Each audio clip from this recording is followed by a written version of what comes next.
Students, today we are discussing previous year's question of solution. Board exam में 2012 से 2020 तक के क्वेश्चन हम लोग चैप्टर बाई चैप्टर डिस्कस कर रहे हैं और आज जो चैप्टर हम लोग डिस्कस कर रहे हैं सॉल्यूशन। फर्स्ट क्वेश्चन 2012 में जो क्वेश्चन आया, डिफाइन रिवर्स ऑस्मोसिस। तो रिवर्स ऑस्मोसिस की जो कंडीशन है, सॉल्यूशन पर जो हम लोग एक्सटर्नल प्रेशर लगाते हैं, एक्सटर्नल प्रेशर वो ऑस्मोटिक प्रेशर से ग्रेटर ज़्यादा लेना है अपने को। External pressure, if external pressure applied on solution is more than osmotic pressure, तो क्या होगा, सॉल्वेंट का जो फ्लो होता है वो low concentration to high concentration होने लग जाता है। और नॉर्मली क्या फ्लो होता है सॉल्वेंट का, नॉर्मली जो सॉल्वेंट है वो high concentration to low concentration flow करता है। बट अगर अपने एक्सटर्नल प्रेशर जो है ऑस्मोटिक प्रेशर से हाई कर दें तो जो सॉल्वेंट होगा वो low concentration to high concentration flow करने लग जाएगा। इसको बोलते हैं रिवर्स ऑस्मोसिस। और यूज़ क्या है इसका, one use desalination of water, desalination of water,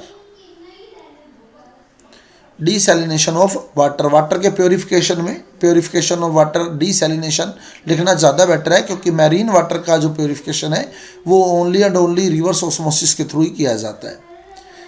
next question, if the density of 10% W by W, what is the mean by W by W? W by W का क्या mean है?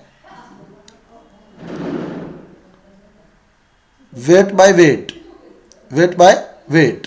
10%, first of all 10% को solve करें तो 10% solution आपको दिया है, it mean 10 by 100, 10 by 100।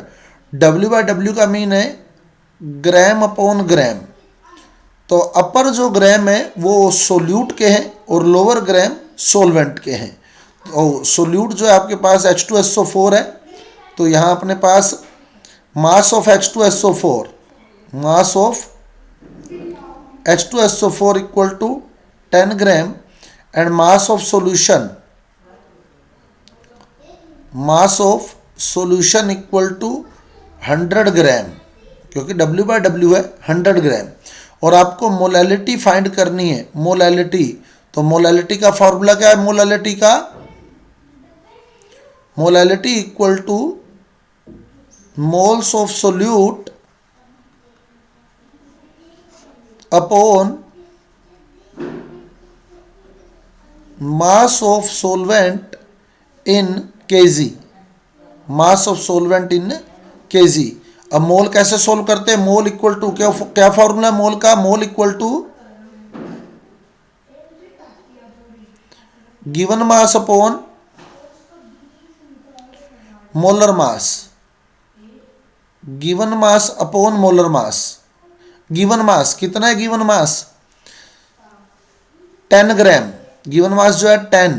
और मोलर मास कितना है, मोलर मास H2SO4 का, सल्फ्यूरिक एसिड का जो मोलर मास होता है 98। तो क्या बनेगा 10/98, ये मोल बन गए। Given mass upon molar mass, mole बन गए 10/98, 10/98। तो ये सोल्व हो गया अपने पास, मोल हो गए 10/98।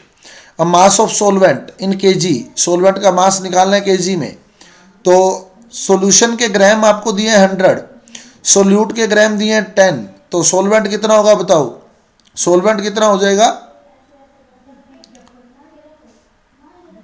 सॉल्यूशन के ग्राम 100 है, सोल्यूट के 10 है, सोलवेंट कितना हो जाएगा, सॉल्यूशन में से सोल्यूट लेस कर लें 90 ग्राम, 90 ग्राम सोलवेंट हो गया। किलोग्राम में कैसे कन्वर्ट करेंगे, 90/1000, ये किलोग्राम में कन्वर्ट हो जाएगा, 1000 ऊपर चला जाएगा। तो 10 × 1000 अपॉन 98 × 90, इसको आप लोग सोल्व करेंगे तो आपकी मोलैलिटी ये जो है वो सोल्व हो जाएगी, आंसर आ जाएगा आपका मोलैलिटी का। Next question, arrange the following solution in increasing order of want of factor. Want of factor के इंक्रीजिंग ऑर्डर में लगाना है। तो CaCl2 जो है Ca1 और Cl2 CaCl2 जो है 1 Ca और 2 Cl देगा, यानी टोटल 3 मोल देगा। तो जिसके मोल ज़्यादा बनेंगे उसी का अमाउंट ऑफ फैक्टर ज़्यादा होता है। और क्यों अपने को इंक्रीजिंग ऑर्डर में अरेंज करना है, इसलिए सबसे पहले लो वाला फिर हाई वाला। तो यहाँ Ca 1 मोल है, Cl2 मोल है तो टोटल 3 मोल है, K 1 मोल है, Cl 1 मोल है तो टोटल 2 मोल है, Al 2 मोल है, SO4 3 मोल है तो टोटल 5 मोल है। और जो कोवलेंट कंपाउंड देगा आपको, कोई भी शुगर दे देता है उसको आप लोग 1 ही लेकर चलेंगे, ठीक है। तो अब आप देखें जिसके मोल ज़्यादा है उसका अमाउंट ऑफ फैक्टर भी ज़्यादा होगा। तो सबसे पहले इंक्रीजिंग ऑर्डर में सबसे पहले लोवेस्ट वैल्यू C12H22O11, तो अपना जो आंसर रहेगा 0.1 mC12H22O11 is less than. Next आ जाएगा KCl, क्योंकि इसके 2 ही मोल बने, 0.1 m KCl। फिर आ जाएगा 0.1 m CaCl2 और फिर लास्ट में आ जाएगा 0.1 m Al2SO4 की थ्राइस, Al2SO4 थ्राइस। तो ये आपके पास आंसर आ जाएगा इसका। नेक्स्ट क्वेश्चन, फोर्थ क्वेश्चन जो आपका है बोर्ड एग्जाम 2013 से, 5 ग्राम ऑफ NaOH। NaOH का मोलर मास कितना होता है? मोलर मास ऑफ NaOH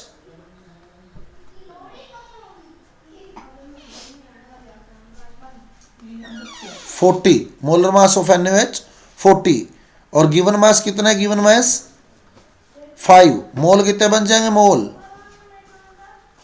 5/40 यानी 1/8 और मोलैरिटी आपने फाइंड करनी है। 500 ml है, 500 ml का मीनिंग हाफ लीटर हो गया, हाफ लीटर। मोलैरिटी का फॉर्मूला क्या रहेगा? मोलैरिटी का फॉर्मूला मोल पर लीटर। तो मोल कितने हैं? 1/8, लीटर कितने हैं? हाफ, 2 ऊपर चला जाएगा, 2/8, 2/8 मीनिंग 1/4 और 1/4 को आप सोल्व करेंगे तो 0.25 m, 0.25 m आपका आंसर आ जाएगा यहाँ। Next question, in 0.2 litre aqueous solution 1.26 gram protein is dissolve. 0.2 litre volume दिया हुआ है 0.2 लीटर और प्रोटीन के ग्राम दिए 1.26। If osmotic pressure of solution is 2.57 into 10 raise to power -3, 2.57 into 10 raise to power -3 bar at 300 kelvin, calculate the molar mass of protein. तो osmotic pressure आपको given है, तो ऑस्मोटिक प्रेशर वाला formula आप put कर दें, pi equal to CRT, where C जो है वो मोलैरिटी है और मोलैरिटी का जो फॉर्मूला होता है वो होता है मोल पर लीटर, मोल पर लीटर। और मोल जो होता है वो होता है given mass upon molar mass, given mass upon molar मास। तो ये मैंने मोल का फॉर्मूला अप्लाई कर दिया, गिवन मास अपॉन मोलर मास, RT का RT पुट कर दिया, V का V ही पुट कर दिया। तो ये मेरे पास फॉर्मूला बन गया मोलर मास कैलकुलेट करने का। अब आप लोगों को जो गिवन वैल्यू है वो पुट कर दें यहाँ, pi 2.57 into 10 raise to power -3, W nought यानी मास ऑफ सोल्यूट 1.26, प्रोटीन का जो मास है 1.26, R गिवन है आपको 0.083,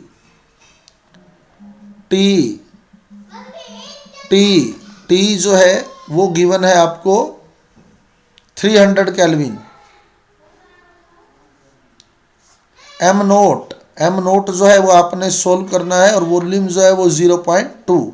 तो आप लोग M नोट यहाँ सोल्व कर सकते हैं, आपका इजीली आंसर आ जाएगा, बिल्कुल ये वैल्यू अपॉन में आ जाएगी, M नोट आपका सोल्व हो जाएगा। तो M नोट का आंसर आपका आ जाएगा यहाँ पर। Next question,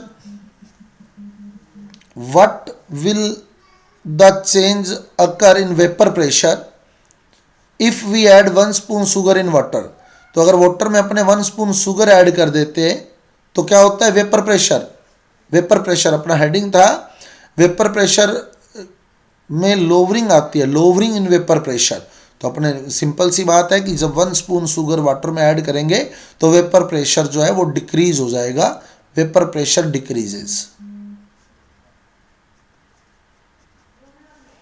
next question, which colligative property can be use to find out the molar mass of macromolecule. Macromolecule जैसे कि प्रोटीन ना, प्रोटीन जो है मैक्रोमोलिक्यूल है, डीएनए मैक्रोमोलिक्यूल है। तो अभी अपने प्रोटीन का मोलर मास सोल्व किया था, तो कोई भी मैक्रोमोलिक्यूल जो है उसको उसका अगर आप लोगों को वो मोलर मास फाइंड करना है तो इसके लिए जो कोलिगेटिव प्रॉपर्टी हम लोग यूज़ करते हैं वो only and only one colligative property use होती है, इसमें ऑस्मोटिक प्रेशर।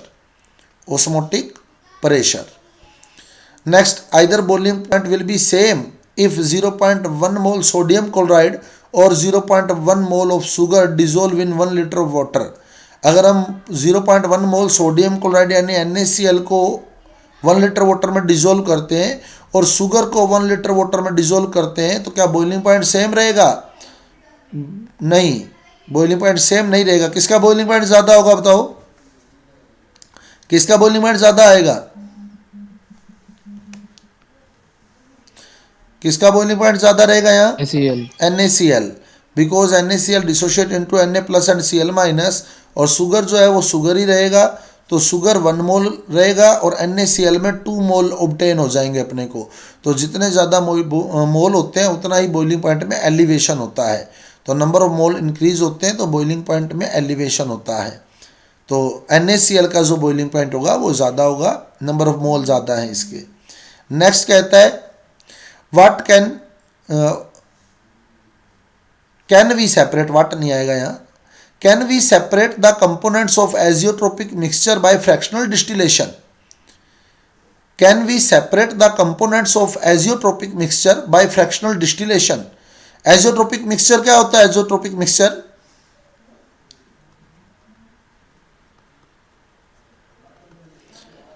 एजियोट्रोपिक मिक्सचर जो होता है, अगर लिक्विड स्टेट में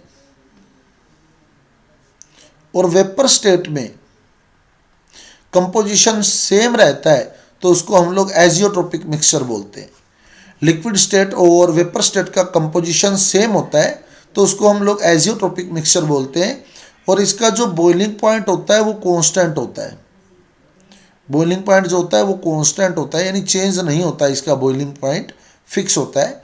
तो दोनों कंपोनेंट मिक्स करने के बाद सॉल्यूशन का बॉइलिंग पॉइंट जो होता है वो कांस्टेंट हो जाता है, यानी अब दोनों कंपोनेंट का बॉइलिंग पॉइंट अलग अलग नहीं होता, दोनों कंपोनेंट साथ में बॉइल होते हैं। बिल्कुल क्लियर करता हूं आपको, देखो जैसे मैंने 68% nitric acid plus 32% water add कर दिया, ठीक है, तो जो मिक्सचर बनेगा वो एजियोट्रोपिक मिक्सचर होगा, एजियोट्रोपिक मिक्सचर होगा। अब एजियोट्रोपिक मिक्सचर का जो कॉन्स्टिट्यूशन होता है, वो जो इसका कंपोनेंट मिक्स रेशो रहता है कंपोनेंट का, वो बिल्कुल सिमिलर रहता है लिक्विड स्टेट और वेपर स्टेट के अंदर। क्या मतलब है इसका? देखो जैसे मान लो अभी मैं जस्ट एक एग्जांपल ले रहा हूँ कि मैंने A प्लस बी को मिक्स किया, A प्लस बी को, ठीक है, A प्लस बी को मिक्स किया तो 2:1 में लाइक मैंने 50 ग्राम A ले लिया और 25 B ले लिया, तो रेशो क्या रहेगा 50 और 25 का? बताओ 50 और 25 का रेशो निकाले तो 2:1, तो मैंने A और B जो है वो 2:1 में लिया है। अब मैंने क्या किया, इसको हीट करना स्टार्ट कर दिया, तो ये वेपर में कन्वर्ट होगा, वेपर में कन्वर्ट होगा। अब इसका जो बॉइलिंग पॉइंट होता है ना वो फिक्स हो जाता है, यानी अब इसका और इसका बॉइलिंग पॉइंट अलग अलग नहीं रहा। वैसे तो ओरिजिनल बॉइलिंग पॉइंट तो इन दोनों का अलग अलग है, लेकिन जब एजियोट्रोपिक मिक्सचर बनता है ना तब बॉइलिंग पॉइंट कांस्टेंट हो जाता है। ये दोनों इक्वल अमाउंट में बॉइल होते हैं, इक्वल अमाउंट में, सेम रेशो के अंदर। जैसे अभी देखो, अभी रेशो क्या लिया 2:1। अब जब वेपर बनी तो वेपर में क्या हुआ, 20 ग्राम A की रेशो बन गई मान लो, और 10 ग्राम वेपर बन गई B की, 20:10 में बन गई, 20:10 में। तो रिमेनिंग कितना रह गया बताओ? A लिया था आपने 50, 20 वेपर बना गया, तो रिमेनिंग कितना रहा 30। B लिया था आपने 25 में से 10 वेपर बना गया, रिमेनिंग कितना रहा 15। तो 30:15 निकालोगे तो क्या आएगा 2:1, और वेपर फेज का भी क्या आएगा 2:1। तो जो कंपोजिशन होता है इसका वेपर फेज में और लिक्विड फेज में वो बिल्कुल सेम होता है, सिमिलर कंपोजिशन रहता है इसका वेपर फेज में और लिक्विड फेज में। क्लियर, दोनों साथ में बॉईल होते हैं 2:1 में, 2:1 में साथ में बॉईल होते हैं दोनों, इसलिए इनको फ्रैक्शनल डिस्टिलेशन से सेपरेट नहीं कर सकते हम लोग, क्योंकि फ्रैक्शनल डिस्टिलेशन से वही मिक्सचर सेपरेट किए जाते हैं जिनमें एक वोलेटाइल हो, यानी एक का जो अपने बॉइलिंग पॉइंट थोड़ा कम हो और एक का बॉइलिंग पॉइंट थोड़ा ज़्यादा हो, दोनों के बॉइलिंग पॉइंट में डिफरेंस रहना चाहिए। लेकिन अभी क्या है, हम लोग हीट कर रहे हैं तो दोनों इक्वल अमाउंट में बॉईल हो रहे हैं, बराबर बॉईल हो रहे हैं, तो 2:1 बॉईल होकर 2:1 ही जा रहा है। तो अगर हम लगातार हीट करते रहेंगे तो सारी वेपर जो इकट्ठी बनेगी इनकी वेपर 2:1 में, तो इसलिए इनको हम फ्रैक्शनल डिस्टिलेशन से सेपरेट नहीं कर सकते। क्लियर है, समझ आ गया है? तो फ्रैक्शनल डिस्टिलेशन कब यूज किया जाता है, जब बॉइलिंग पॉइंट में डिफरेंस हो, और इनके बॉइलिंग पॉइंट में कोई डिफरेंस नहीं होता। जब आइसोट्रोपिक मिक्सचर बनता है तो दोनों कंपोनेंट का जो बॉइलिंग पॉइंट होता है वो कांस्टेंट हो जाता है, इसलिए हम लोग इनको फ्रैक्शनल डिस्टिलेशन से सेपरेट नहीं कर सकते। Next, what is the formula of molality? Molality क्या है? Moles of solute upon mass of solvent in kg. Molality equal to moles of solute upon mass of solvent in kg. Next, if osmotic pressure of a solution 2015 के question चल रहे हैं अपने। If osmotic pressure of a solution is 0.08 to 1 atmosphere at 400 kelvin, then what is the concentration of solution in मोल पर litre, यानी मोल पर litre यानी molarity आपने फाइंड करनी है। Then pi equal to CRT, pi equal to CRT, pi equal to CRT, C आपने find करना है। तो 0.08 to 1 आपको ऑस्मोटिक प्रेशर दिया हुआ है। सी आर भी इसका 0.08 to 1 नहीं होता है, आर भी 0.08 to 1। टी टेम्परेचर आपको दिया हुआ है 400, तो कैंसिल हो गया। सी इक्वल टू 1/400, 1/400 का मतलब 1/4 इंटू 10⁻⁻², 100 का मतलब 10⁻⁻² हो गया। जब इसको अपर साइड में ले जाएंगे 1/4 यानी 0.25, तो 0.25 इंटू 10⁻⁻² कैपिटल एम लगा देंगे तो ये मोलैरिटी सोल्व हो गई है, इसकी मोल पर लीटर में कंसंट्रेशन आ गई है। Next, what is the formula of mole fraction? Mole fraction क्या है? Mole fraction of A component equal to moles of component upon moles of solution. उस कंपोनेंट के मोल और सॉल्यूशन अपॉन में सॉल्यूशन के मोल। एग्जांपल, कोई भी सॉल्यूशन है A + B से बना है, जिसमें A के N मोल N A मोल और B के N B मोल हैं।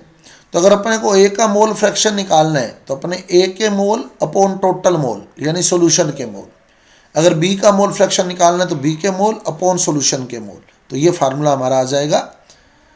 What is the value of want of factor for ethanoic acid in benzene? Ethanoic acid in benzene. अब 2016 के क्वेश्चन हम लोग डिस्कस कर रहे हैं। वॉन्ट ऑफ फैक्टर की वैल्यू बतानी है इथेनोइक एसिड की। बेंजीन के अंदर जब इथेनोइक एसिड को डिजोल्व किया जाता है, तो जब बेंजीन में इथेनोइक एसिड को डिजोल्व करते हैं तो इथेनोइक एसिड डाइमर बना लेता है, यानी इसके 2 मोल ऐड होते हैं और 1 मोल में कन्वर्ट हो जाते हैं, डाइमर बन जाता है इसका। तो 2 मोल से 1 मोल बनता है। और वॉन्ट ऑफ फैक्टर का फॉर्मूला क्या है? वॉन्ट ऑफ फैक्टर का फॉर्मूला है ऑब्जर्व मोल 1 अपॉन थ्योरेटिकल मोल 2, तो 1/2 यानी 0.5। तो वॉन्ट ऑफ फैक्टर जो है 0.5 आएगा इथेनोइक एसिड का बेंजीन में। What happens on keeping raw mango in concentrated saline solution? अगर कंसंट्रेटेड सैलिन सॉल्यूशन में हम रॉ मैंगो को डिप कर देते हैं तो क्या होगा? रो मैंगो जो है वो श्रिंक हो जाएंगे due to osmosis, due to osmosis. अगर कंसंट्रेट में रखेंगे तो श्रिंक हो जाएंगे, और अगर डाइल्यूट में रखोगे तो क्या होगा? स्वेलो। हाँ बिल्कुल, स्वेलो हो जाएंगे वो ओस्मोसिस के कारण। वाटर जो है वो मैंगो के अंदर एंटर कर जाएगा, रो मैंगो के अंदर। Next question, mountaineer become weak due to deficiency of oxygen in blood and can not be think properly. जो माउंटेनियर होते हैं 2017 के क्वेश्चन है, वो वीक हो जाते हैं ब्लड में ऑक्सीजन की डेफिशिएंसी के रीज़न से, और प्रॉपरली सोच नहीं सकते, थिंकिंग नहीं कर सकते प्रॉपरली। इस स्पेसिफिक कंडीशन को क्या बोलते हैं हम लोग? एनोक्सिया। और what right the reason of above condition. तो अब रीज़न क्या है इसका? तो जैसे जैसे माउंटेन पर वो हाइट पर जाएंगे तो जो एयर है, एयर का प्रेशर क्या होगा वहाँ? एटमॉस्फेरिक प्रेशर ऑक्सीजन का। हाइट पर ऑक्सीजन का एटमॉस्फेरिक प्रेशर क्या होता है? डिक्रीज होता जाता है। जैसे जैसे वो हाइट पर पहुंचते जाएंगे ऑक्सीजन का जो एटमॉस्फेरिक प्रेशर है वो डिक्रीज होता जाएगा। And according to Henry law as well as vapour pressure, atmospheric pressure as well as atmospheric pressure decreases, solubility also decreases. Solubility भी क्या होगा? डिक्रीज हो जाएगी। जब ऑक्सीजन की सोल्युबिलिटी ब्लड में डिक्रीज हो जाएगी तो इट मीन ब्लड में ऑक्सीजन की डेफिशिएंसी हो जाएगी। तो इतना सफिशिएंट है कि as well as mountaineer go to height on mountains, atmospheric pressure of oxygen decreases, so the solubility of oxygen also decreases. That's why a deficiency of oxygen occurs in blood. Next question, if 30 gram of ethanoic acid is dissolved in 100 gram of water, calculate the molality. ethanoic acid it mean acetic acid, molar mass, acetic acid का molar mass होता है 60, molar mass होता है 60। तो मोल convert कर लेंगे हम लोग मोल को, गिवन मास अपॉन मोलर मास 30/60 यानी 1/2। और वाटर के दिए 100 ग्राम, 100 ग्राम आपको चाहिए केजी, किलोग्राम। तो मोलैलिटी इक्वल टू मोल पर केजी, मोलैलिटी इक्वल टू मोल पर केजी। मोल तो हो गए 1/2 और केजी बनाओगे तो 100/1000, 1000 ऊपर चला जाएगा तो ये बन जाएगा 1000/2 इंटू 100 यानी 1000/200, 1000/200 का मीनिंग 5m बन जाएगा। Define osmotic pressure. Osmotic pressure 2018 में क्वेश्चन पुट किया हुआ है। ऑस्मोटिक प्रेशर क्या है? ऑस्मोटिक प्रेशर जो होता है वो एक्सटर्नल प्रेशर होता है जो हम लोग सॉल्यूशन पर अप्लाई करते हैं। एक्सटर्नल प्रेशर होता है जो सॉल्यूशन पर अप्लाई करते हैं हम लोग, और जिससे क्या होता है ऑस्मोसिस की जो प्रोसेस होती है वो स्टॉप हो जाती है। ऑस्मोसिस की जो प्रोसेस चल रही है वो वहीं स्टॉप हो जाती है जब हम लोग एक्सटर्नल प्रेशर सॉल्यूशन पर अप्लाइड कर देते हैं। अगर वो ऑस्मोसिस की प्रोसेस को स्टॉप कर देता है तो उसी एक्सटर्नल प्रेशर को हम लोग ऑस्मोटिक प्रेशर बोलते हैं। ऑस्मोटिक प्रेशर इसका अपने जो है वो प्रैक्टिकल भी किया था एक, कि ये हमने क्लियर किया था। सेंटर में हमने सेमी परमेबल मेम्ब्रेन लगा दी थी, एक साइड पे और सोलवेंट ले लिया था, एक साइड जो है हमने सोल्यूट ले लिया था। एक तरफ पिस्टन P1 और सेकंड साइड, दूसरी साइड जो था वो पिस्टन P2 था, P2। ये पिस्टन P1 है, ये पिस्टन P2 है। ऑस्मोसिस क्या है? ऑस्मोसिस है प्योर सोलवेंट जो है वो सॉल्यूशन की ओर जाएगा। तो जब प्योर सोलवेंट सॉल्यूशन की ओर जाएगा तो P1 जो है वो डाउन हो जाएगा और P2 अप हो जाएगा, P2 अप हो जाएगा। अब अपने किस पर प्रेशर लगाएं कि दोनों अपनी ओरिजिनल पोजीशन पर आ जाएं? किस पर प्रेशर लगाएं? External pressure. एक्सटर्नल प्रेशर किस पर लगाएंगे?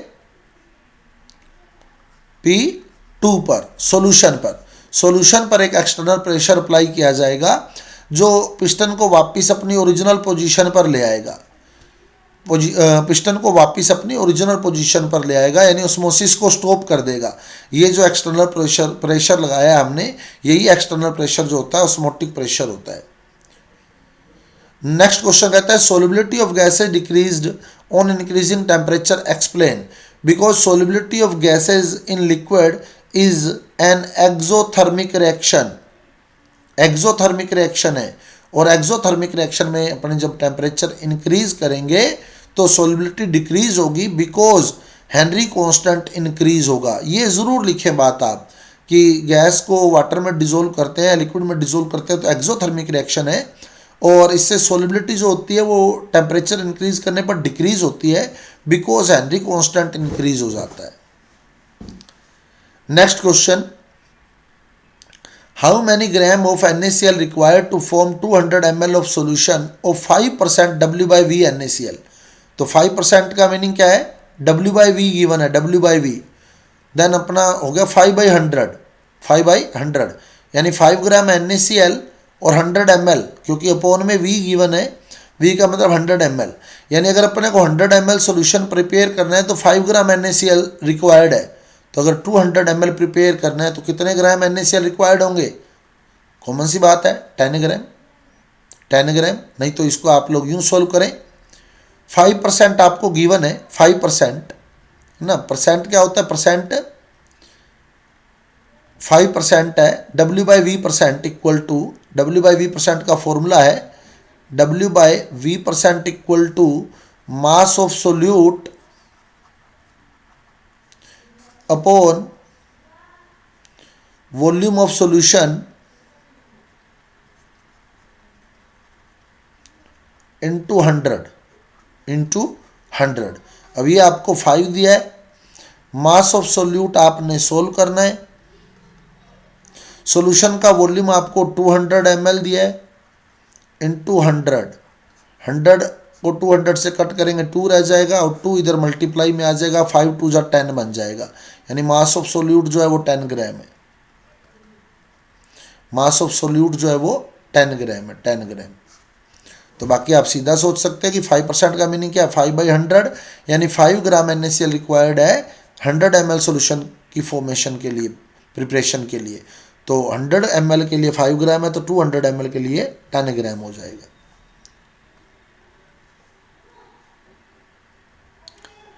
टू 2019 में जो क्वेश्चन आया, डिफाइन एजियोट्रोपिक मिक्सचर।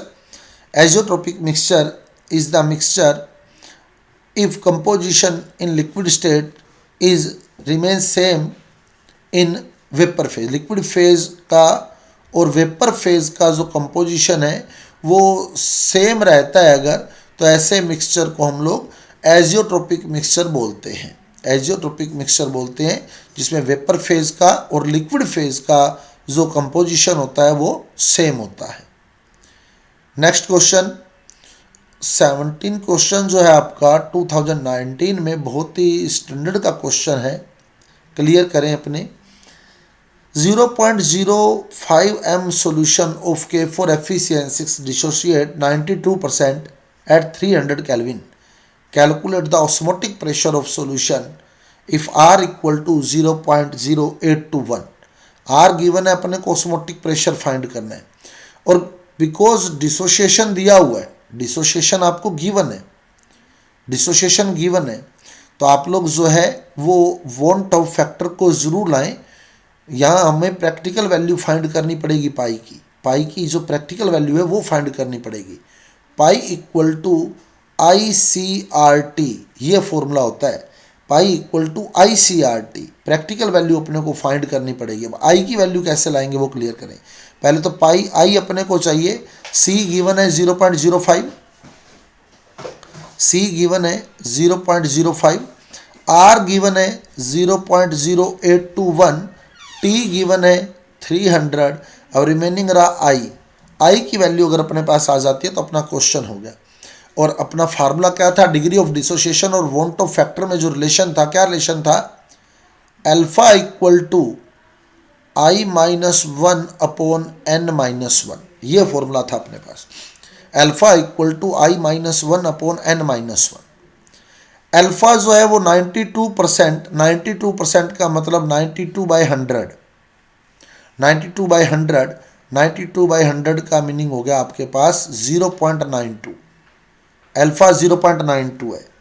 आई आपने सोल्व करना है -1 अपॉन N-1। N क्या है, डिसोसिएशन के बाद जो मोल बनेंगे, तो K4FeCN6 का अगर आप डिसोसिएशन करते हो, कितने मोल में डिसोशिएट होगा बताओ ये K4FeCN6? K4Fe 5 मोल में, 4 तो K देगा, 1 FeCN6 देगा, तो टोटल 5 मोल देगा ये। तो ये आ जाएगा 5 माइनस 1।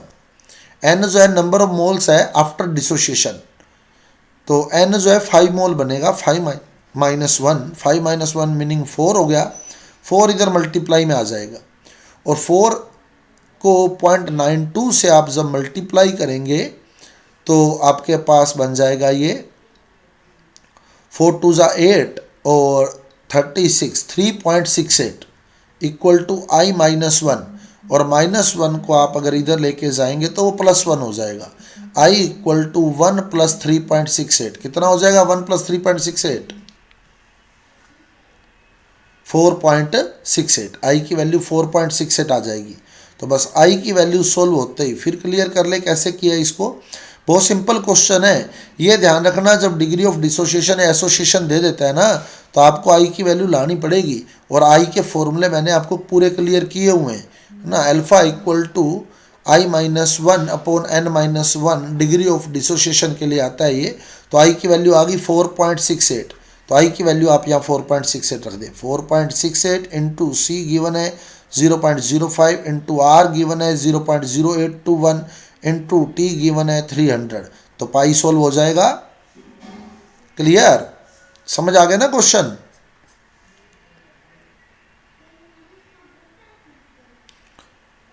नेक्स्ट क्वेश्चन 2020 में बिल्कुल सिंपल क्वेश्चन आए हैं। 2020 के अंदर डिफाइन ऑस्मोसिस। ऑस्मोसिस क्या है? सोलवेंट जो है वो अपनी high concentration to low concentration flow करता है सेमी परमेबल मेम्ब्रेन के थ्रू। सेमी परमेबल मेम्ब्रेन के थ्रू इस प्रोसेस को हम लोग, इस फिनोमिना को हम लोग ऑस्मोसिस बोलते हैं। Next, calculate osmotic pressure of 0.01 m urea at 27 degree centigrade. तो पहले तो 27 डिग्री सेंटीग्रेड को केल्विन में कन्वर्ट करो। तो कैसे करोगे? 27 plus 273 equal to 300 kelvin. Temperature बन गया 300 केल्विन। अब आपका formula pi equal to CRT, तो C 0.01, R 0.0821 और T 300। तो ये आपका सॉल्यूशन आ जाएगा। आप लोग पॉइंट अपॉन में 100 आ जाएगा, 20 से 20 कट हो जाएगी, ये मल्टीप्लाई कर दो, आपका आंसर आ जाएगा 3624 0.2463, यानी अपना बन गया 2। इतना ही इनफ है, 10⁻⁻² में लाने की ज़रूरत ही नहीं है, क्योंकि बिल्कुल सिंपल सा आंसर आ गया, बिल्कुल 0.2463 एटमॉस्फेयर। तो ये आपके पास क्वेश्चन हो गए 2020 तक के सॉल्यूशन चैप्टर के।